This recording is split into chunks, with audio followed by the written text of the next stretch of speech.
The Sheikh request him to enlighten us with his words of wisdom and remove all of our doubts, inshallah, hopefully, on Islam and atheism. Jazakallah.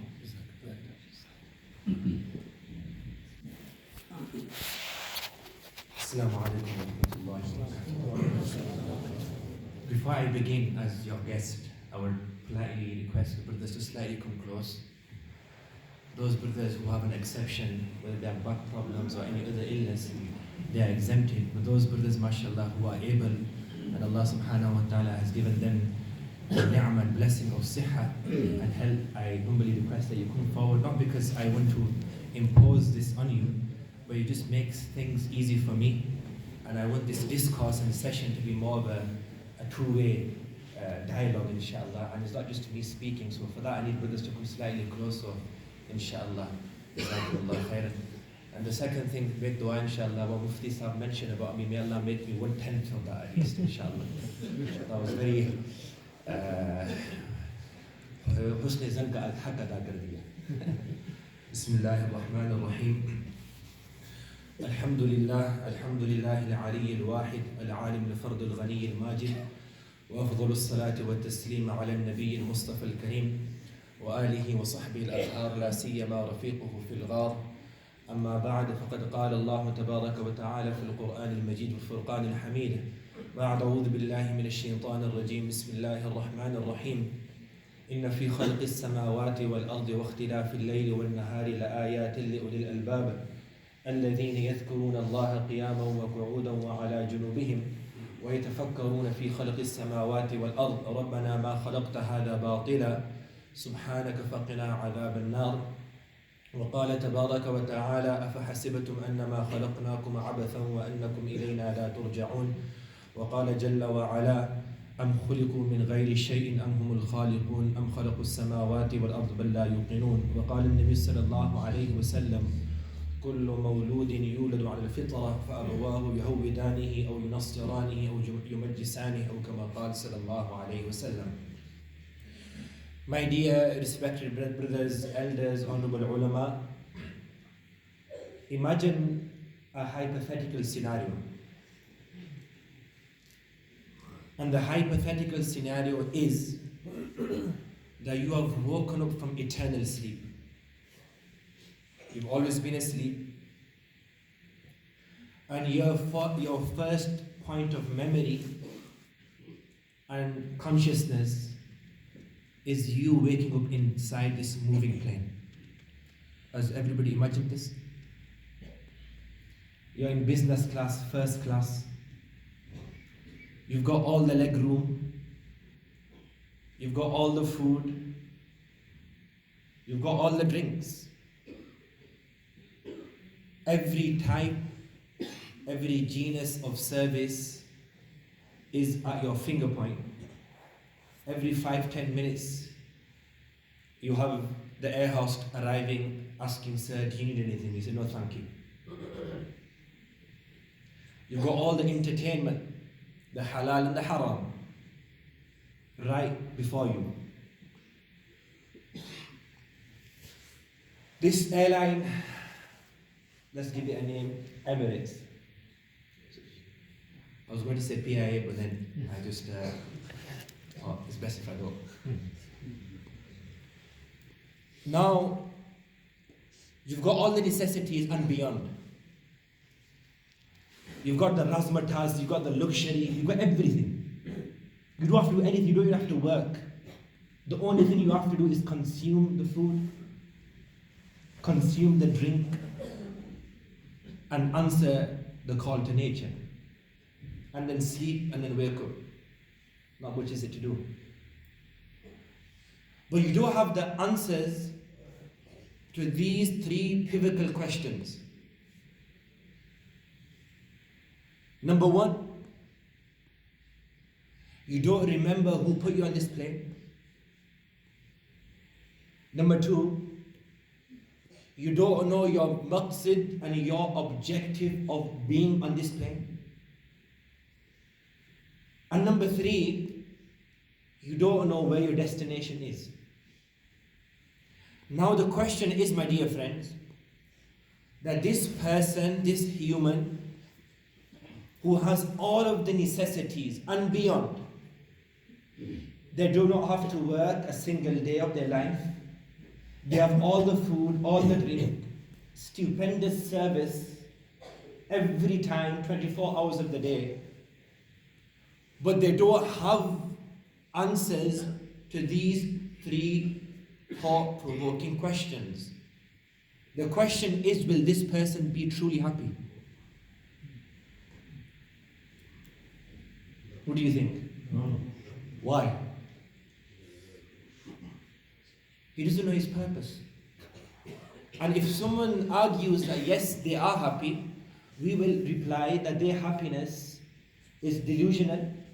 Once the novelty wears off of the excessive drink, food, and fulfilling their carnal desires, they will be forced and compelled to ask the question, what am I doing here? What am I doing here? What am I supposed to be doing here? And until they don't receive the answers to these pivotal questions, they will never ever gain true happiness, even though they've got everything. This introduction that I'm making, my dear friends, is an introduction, an exemplification to understand the notion and the idea of why we need a religion. Why we need a religion. I'm just speaking about a religion per se, any religion. Why? Because this person inside this moving plane, he cannot see beyond the physical plane. He cannot see beyond the physical plane. He doesn't know who put him in this plane. He doesn't know where they're going. He needs answers from an epistemology and from a resource which deals and explains beyond the physical world. Thus, the theologians and even philosophers, to some extent, accept that there's three ways of gaining knowledge. How many ways? Three. Number one, aql, intellect. A person through their intellect and their sagacity, through reasoning and through logical arguments, through deductive reasoning and inductive reasoning, they understand and they learn and they perceive and they imagine things through the aql. Number one. Number two, through the senses, the physical senses. Hawas khams, the five senses. These are two ways of gaining knowledge. And these two ways are established. Everybody believes. The naturalists, the atheists, the scientists. However, this person inside this moving plane, is the aql sufficient for him? No, because the aql can only imagine something which is seen. It can only imagine something that is seen. People manufacture, they build planes, homes, houses, based on analogy. They have to look at something. Planes are built on the analogy of birds, for example. So aql is not sufficient, because he hasn't seen beyond the physical world. Are the five senses sufficient? The five senses are also not sufficient. Why? Because he hasn't seen, he hasn't heard, he hasn't spoken to anyone or anything beyond this physical world. So they need something beyond this. This is where wahy and revelation comes, my dear friends. Where our aql and our physical senses cease to function and explain, this is where revelation begins. And science, when I say science, when I use the term science, I'm referring to the physical sciences, not any science per se, meaning subject. Science, physical science, you have chemistry, you have biology, and you have physics. These three subjects within science, they only deal with the physical world. If you study the philosophy of science, the philosophers of science will tell you that science is based on inductive reasoning and empirical method. Empirical method meaning anything that which they can try, which they can observe through their senses, and they can look at inside the laboratory. This is what they can explain. Anything that's beyond this, they cannot explain. This is the nature of science. This is the scope of science. Science, notwithstanding the fact that science has given us many things. I'm not here to denote or be an advocate of against science. No. Science has given us many things. Many good things. Copious things. However, science, the scope of science is limited. The scope of science is limited. It has a certain area. It only deals with the physical world. It cannot deal with metaphysics, for example. Beyond the physical world, it cannot explain. Why? Because that's not the scope of science. It's like saying, I can see with my ears. You cannot see with your ears because the scope of your ears, the modality of your ears cannot comprehend observation. The function of ears is different. In the same way, science cannot deal with the metaphysics, anything beyond the physical world. That's one limitation. I'm just quickly adumbrating some of the limitations of science. So science does not deal with the metaphysics beyond the physical world. Science does not deal with deductive reasoning. And these are established facts explained by the philosophers of science. Deductive reasoning. What's deductive reasoning? Deductive reasoning is this insight that Allah subhanahu wa ta'ala has given every person, where they derive and deduce basic conclusions. Let me give you an example. Without going into too much technicality and the nomenclatures of philosophy, I will use a basic example. You have two premises. Two premises meaning two sentences. Premises are the components of an argument. First premise, I say to you, all bachelors are not married. All bachelors are not married. Everybody understand this? Second premise, Zaid is a bachelor. Zaid is a bachelor. What's the conclusion? Zaid is not married. This is basic deductive reasoning. Science cannot explain this because it's not based on an empirical method. It's something insight and nur that Allah subhanahu wa ta'ala has put inside the aql. So science does not deal with metaphysics. Science does not deal with deductive reasoning. Science does not tell you morality and ethics. Science cannot explain what is good or what is bad. Why? Because science is based on physical process. They'll tell you how things happen. They cannot tell you why things happen. They can explain process only. They cannot explain value or intrinsic value behind anything. That is not the job of science. Let me give you an example. And I always mention this anecdote of Brother Hamza Zotsis. You might have heard of him. Greek brother. I was watching one of his debates against Professor Krauss, who is atheist, science, new atheist. And inside this debate, Professor Krauss said to Brother Hamza, that you Muslims, you are against homosexuality. You Muslims are extreme. Why? So Brother Hamza said, look, homosexuality is a matter of ethics and morality. Can you please tell me, in science, na'udhu billah, if a brother and a sister had sexual relationships using contraception, and scientifically this is safe, meaning there is no danger of any illness, can you please answer, would you encourage this? Would you? Do you know what the professor said? He said, even though scientifically there is no issue, but I wouldn't encourage it. There's no issue, but I still wouldn't encourage it. Everybody in the congregation went, Why? What is this this instinctive and subconscious that they had, this repugnant notion about this? Where did this come from? It cannot come from science. So, the summary of this is, my dear friends, that we need something beyond the physical world. This person inside this plane. And this is where revelation begins. And this is exactly the example of a person who comes inside this world. This moving world is like the moving plane. Who put us onto this world? What are we supposed to be doing in this world, and where is our destination? Until we do not find the answers to these questions and we do not act upon them accordingly, a person can never ever be happy. That's why the Quran very profoundly mentions وَمَا خَلَقْتُ الْجِنَّ وَالْإِنسَ إِلَّا لِيَعْبُدُونَ. That the objective And the maqsid of a person being in this world is to worship Allah subhanahu wa ta'ala. Allah very profoundly mentioned, Allah, listen very carefully, is only through the remembrance of Allah that the hearts feel peace and tranquil.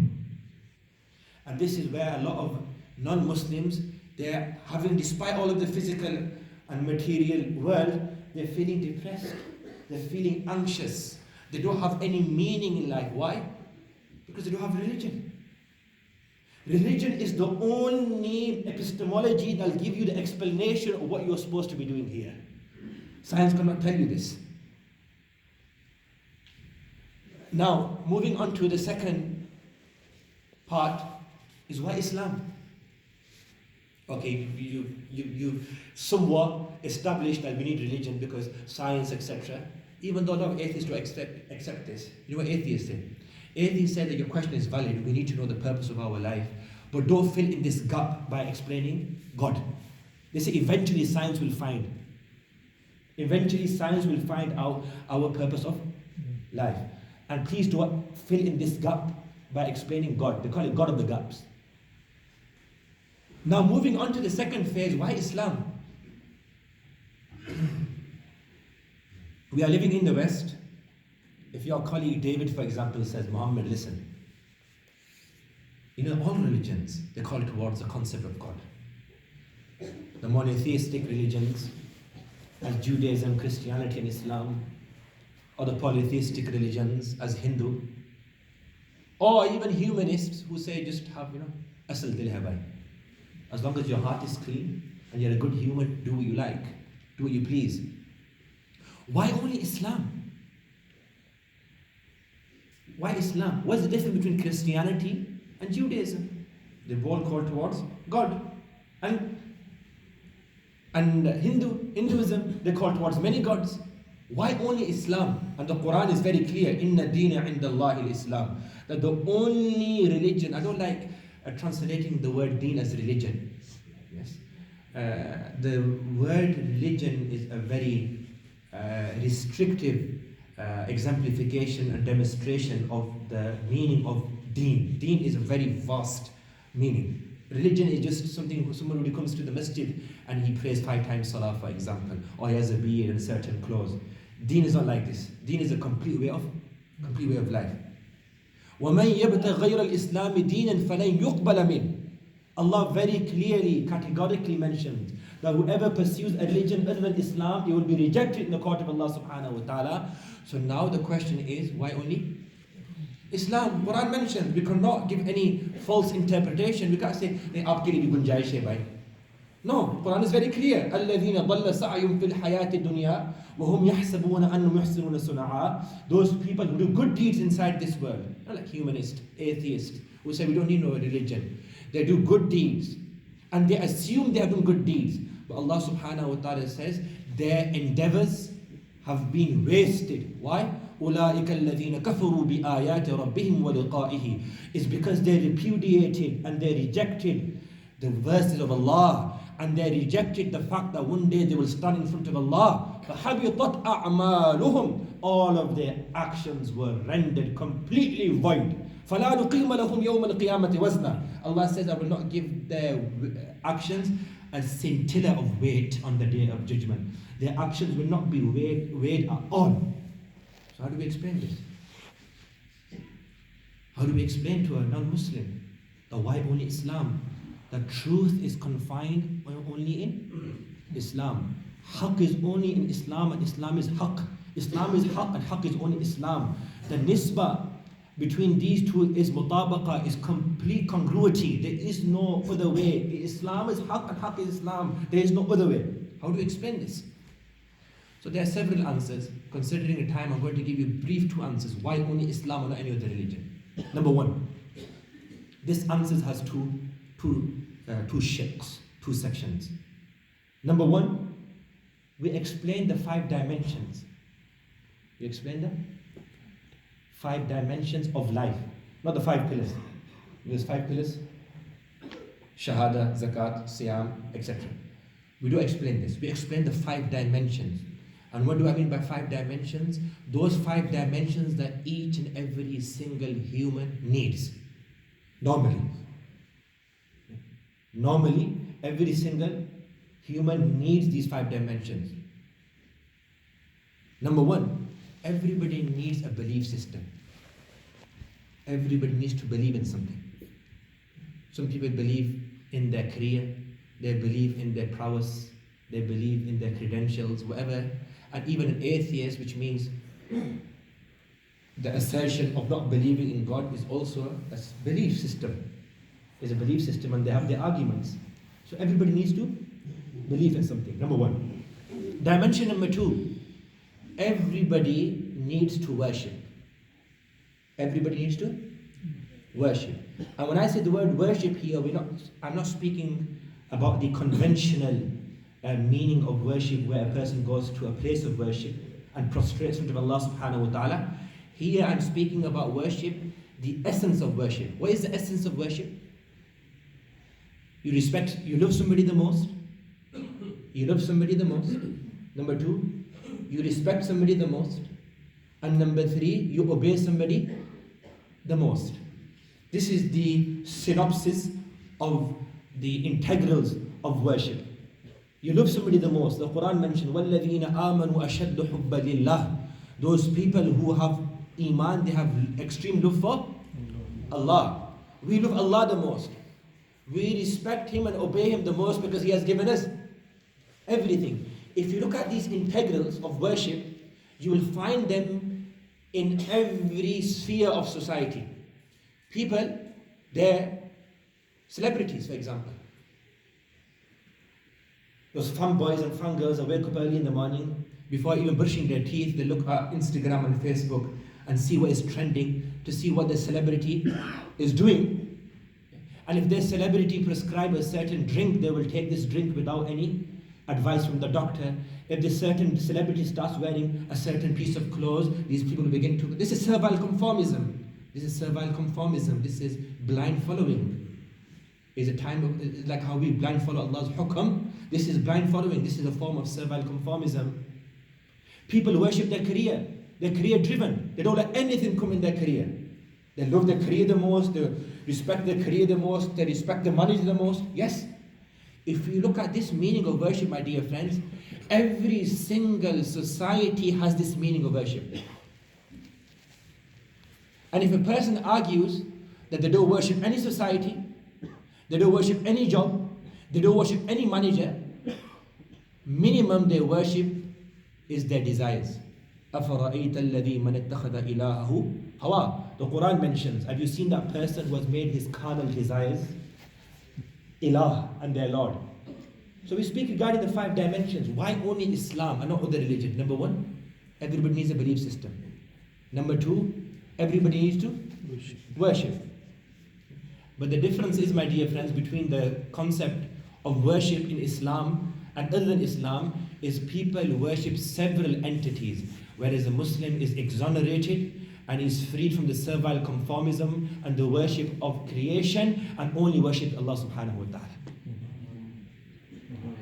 Number 3, everybody needs to do transactions. People buy, people sell, food, drink, house, car. Yes. Number 3, everybody needs a social life. People need to get married, they have children, they have friends, they have relatives, they need people to speak to. And if there is an isolated case where a person is living on their own, they don't have any family, they don't speak to anyone, what do psychologists say about this such person? He's mentally ill. Fifth dimension. Everybody accepts the principle that you need to be a good person. Ethics and morality. Cheating, lying, murder, bloodshed, and other actions are reprimanded and they're abhorrent in all societies. So these are 5 dimensions. Ulama have categorized these 5 dimensions by giving them names. What is the belief system? I'tiqad. What is the worship system? Ibadat. What is the social life system? Mu'amalat. What is the transaction system? Mu'amalat. What's the social life system? Mu'ashara. And to be a good person, ethics and morality, akhlaq. So you say to this non-Muslim who is asked why only Islam, is say you say to them, either you research and you pursue every other religion, and maybe you will exert your entire life in finding the truth, and maybe you might not even get this opportunity. Or you accept Islam from the onset, which gives you detailed answers for every single dimension of life. And wallahi, my dear friends, there is no other religion like this, that tells you every single modicum of life, what you're supposed to do. The Prophet ﷺ, the Sahaba, the Mushrikeen Makkah, they would actually throw jibes at the Sahaba, and they would taunt them that your Prophet even teaches you how to enter the toilet. Your Prophet even teaches you how to relieve yourself. And this is something to be proud of. Alhamdulillah, Islam has taught us every single aspect with detail. With detail. Imam Muhammad bin Hassan al-Shaybani rahmatullahi alayh, the student of Imam Abu Hanif rahimahullah, and the ustad of Imam Shafi rahimahullah. Imam Shafi rahimahullah mentioned regarding Imam Muhammad that when he would speak, he was so eloquent. Allah subhanahu wa ta'ala had given him such proficiency inside his linguistic skills that when he would speak, it was as though that the Quran was revealed in his language. He mentions that I gained knowledge from Imam Muhammad, equivalent to the weight, the books of 2 camels. One person, Jewish rabbi, read 2 of his works, Al-Jami' al-Saghir, Al-Jami' al-Kabir. Upon reading these 2 works, he accepted Islam. Somebody asked him, why do you accept Islam? He said, the truth that I found and the detail that I found inside these 2 works, it compelled me to accept this religion after thinking that if this Muhammad, who is an ummati and a follower and an individual of this ummah, if he has so much truthness and haqq inside his works, how is the great Muhammad sallallahu alaihi wasallam going to be? His book has been published recently, 11-12 volumes. The first volume is the ibadat. The remaining 10 or so volumes to the mu'asharat and mu'amalat and akhlaq. Great detail. So this is one reason. Why only Islam? Reason number 2, why only Islam, is our epistemology. And what is epistemology? Epistemology is basically a fancy word of saying how we gain knowledge. The theory of knowledge. How we gain knowledge. How do we know about Islam? And Islamic epistemology is the most rigorous, vigorous, strong that can be imagined. We have a system, and the ulama will tell you, of isnad. Isnad, chain of transmission. If our reputable Mufti Sahib here, Mufti Abdullah, if he mentions a hadith of Bukhari to you, he can take that hadith of Bukhari from his teacher to his teacher, all the way to Imam Bukhari, and from Imam Bukhari to Prophet sallallahu alaihi wasallam. This chain of transmission that Islam has, no other religion has. No other religion. That's why Abdullah, the great erudite Abdullah Mubarak rahimahullah used to say, لَوْلَا الْإِسْنَادَ لَقَالَ مَنْ شَاءَ مَا شَاءَ. If there was no chain of transmission, every single person would have said whatever they like. For me sitting here today on this chair, if I say anything that is dodgy or anything that is obscure, the first person that will be there to reprimand me is your local Mufti Sahib. The scholars, local scholars, they will be the first on my case. Now, where has he said this? Where has he taken this from? This is not found in the ahadith of Prophet sallallahu alaihi wasallam. One of our friends was having a dialogue with a munkari hadith. Munkari hadith is a person who rejects the concept of hadith and the compilation of hadith. He said to him that you are saying the Prophet alaihi salatu wasallam ahadith are preserved. We find different categorization. Sahih, mawdu, fabricated, weak. These different kinds. How can we trust the hadith when we have so many various types?